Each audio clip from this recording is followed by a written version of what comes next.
امام یافعی نے روض الریاحین کے اندر لکھا، ایک نوجوان تھا، کپڑے کی دکان پہ کام کرتا تھا بڑا خوبصورت۔ ایک خاتون آئی تو اس کو دیکھا تو فریفتہ ہو گئی، دل ہار بیٹھے۔ اس نے ضرورت سے زیادہ کپڑا خرید لیا اور گٹھڑی باندھ کر کے اس نے مالک دکان سے کہا کہ میرا سامان زیادہ بوجھل ہو گیا ہے، اگر اس لڑکے کو میرے ساتھ بھیج دو تو یہ میرے گھر چھوڑ آئے۔ مالک دکان اس کی نیت سے آگاہ نہ ہو سکا اور اس نوجوان کو ساتھ بھیج دیا۔ یہ اس کو اپنے گھر لے گئی، جب وہ داخل ہو گیا اندر تو دروازہ بند کر دیا اور حیا سوز لباس بھی اتار پھینکا اور اسے دعوت گناہ دینے لگی۔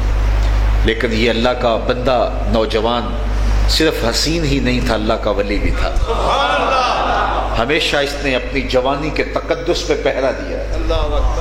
وہ جوان نہیں ہے جو اپنی جوانی کو گلیوں میں رول دے، جوان وہ ہے جو اپنے شباب کو اپنی منزل تک پہنچائے، جس کی امانت ہے اس تک وہ امانت پہنچائے۔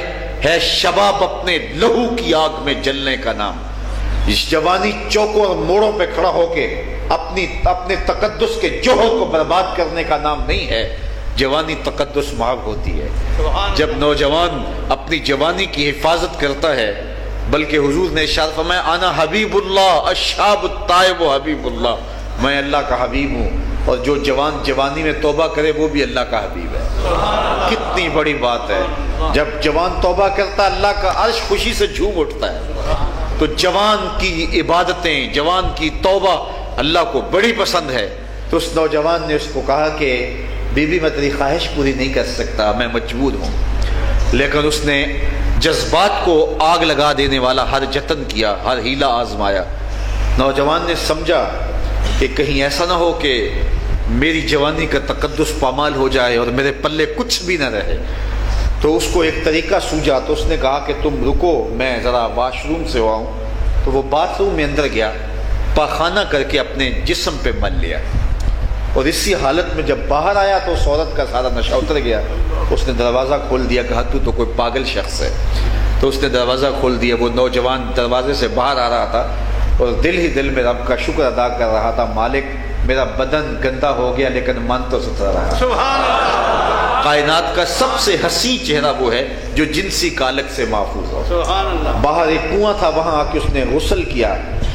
علامہ یافعی نے لکھا ہے ساری زندگی اس کے بدن سے مشک اور عنبر کی خوشبو آیا کرتی، اور جب وہ فوت ہو گیا لوگوں نے اس کو دفن کیا تو یہ خوشبو اس کی قبر کی مٹی سے بھی آیا کرتی۔ کوئی رب کے لیے گناہ کو چھوڑ کے تو دیکھے، کوئی رب کے لیے گناہوں کو ترک تو کر کے دیکھے، اللہ رحمت کے دروازے کھول دیتا ہے، اللہ کرم نوازیوں کے دروازے کشادہ کر دیتا ہے، اپنی خاص رحمتوں اور خاص کرم نوازیوں کا نور اس کے اوپر نازل فرماتا ہے۔ تو ماہ سیام میں یہ عقیدہ، یہ روشنی، یہ اجالا اور یہ مراقبہ یقین و رویت بندے کو نصیب ہوتا ہے۔ ہر بندہ یہ سوچ رہا ہے کہ میرا اللہ مجھے دیکھ رہا ہے، کاش کہ اس کو پوری زندگی کے اندر حاصل کر لیں۔ تو یہ بھوک اور پیاس ہمیں انسان بنا دیتی ہے، یہ بھوک اور پیاس ہمیں دوسروں کی بھوک اور پیاس کا احساس دیتی ہے، یہ بھوک اور پیاس ہماری زندگی کے اندر ہمارے بدن کی بہت ساری بیماریوں کا علاج ہے، ہمارے فاسد مادوں کو ختم کرتی ہے۔ رسول اللہ نے ارشاد فرمایا صلی اللہ علیہ وآلہ وسلم نے کہ لِكُلِّ شَيْءٍ زَكَاةٌ وَزَكَاةُ الْجَسَدِ الصَّوْمُ، ہر چیز کی کوئی نہ کوئی زکوٰۃ ہوتی ہے، لیکن جسم کی زکوٰۃ روزہ ہے۔ یہ بدن انسانی کی زکوٰۃ ہے، تو ہم اپنے بدن کو جو ہے وہ اس کی زکوٰۃ ادا کریں، روزہ رکھیں اور روزے کے تقاضوں کے ساتھ روزہ رکھیں۔